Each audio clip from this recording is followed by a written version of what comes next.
السلام عليكم ورحمة الله وبركاته. من الأمور النظامية المشدد فيها التستر التجاري. تسمعون في الأخبار وفي الإعلام وفي النيابة كذلك تصرح وغيرها من الجهات كوزارة التجارة والجهات ذات العلاقة في التحذير من التستر التجاري. الكثير من الناس يقول أنا غير متستر تجاريا، لكن أخشى أن يتصرف بعض التصرفات التي توقعني في التستر التجاري، أو بشكل آخر أحيانا بعض الناس يتصرف تصرفات هي تشابه تصرفات المتستر التجاري، ثم بعد ذلك يتفاجأ بملاحقة الجهات المختصة له وتكييف التصرفات الصادرة منها أنها تستر تجاري، وأن المنشأة متسترة على فلان وفلان وفلان من العمالة الذين في هذه المنشأة أو تحت مظلة هذه المنشأة. إذا كيف أعرف التصرفات التي قد تكون فيها شبهة تستر، وكيف أتلافى ذلك التستر حتى لا أقع في الطائرة الجنائية؟ لأن بعض الناس يقول أنا حسن النية، أنا حقيقة قائم على مشروعي وقائم على أعمالي، شخص لست مستسترا، لكن أخشى من حسن نيتي ومن عدم إدراكي لبعض التفاصيل أني أقع في التستر وأنا لا أشعر. من الأمور المهمة وهي من أكثر الأدلة على إثبات التستر كثرة الحوالات على الموظفين في الشركة، خصوصا إذا كانوا موظفين غير سعوديين أو في المؤسسة أو أيا كان نوع النشاط. يعني مثلا الشركة دخلها المالي في السنة 10 ملايين، تلقى الموظف يدخل في حسابه مليون مليونين، أحيانا يدخل في حسابه 3 ملايين، أحيانا إيرادات ومشتريات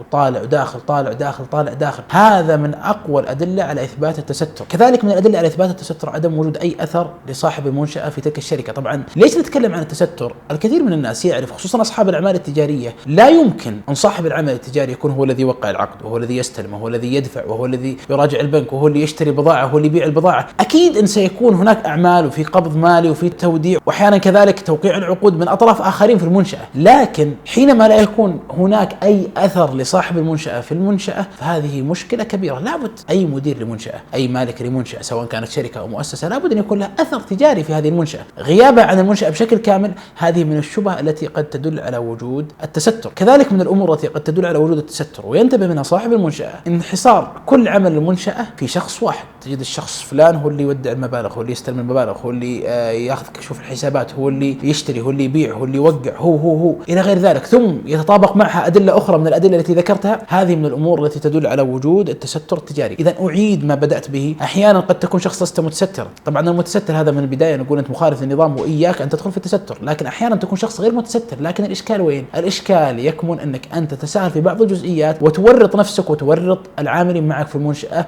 من التساهل في هذه الأمور النظامية. طبعا لما تكلمت عن مسألة إيقاع كل الأعمال على شخص واحد، وكذلك لما تكلمت عن دخول مبالغ كبيرة على الموظف، ليس فقط الإشكالية أنك أحسنت النية وأنك قد تقع في شبهة التستر فحسب، أنت كذلك مخالف للنظام. يفترض أن لا يستخدم حساب الموظف بهذا الشكل، لا يستخدم حساب الموظف كوعاء للشركة. الشركة لها وعاء جاري ولها وعاء مالي، يفترض أن يؤخذ منه بطريقة نظامية ويودع فيه بطريقة نظامية. هذه هي الطريقة النظامية التي تحفظ حقوقك وكذلك تنجيك من أي تبعة نظامية. هذه جملة للتحذير والتنبيه، وحتى لا يقع حسن النية في هذه الجناية وهو لا يشعر. وفقني الله وإياكم. السلام عليكم ورحمة الله وبركاته.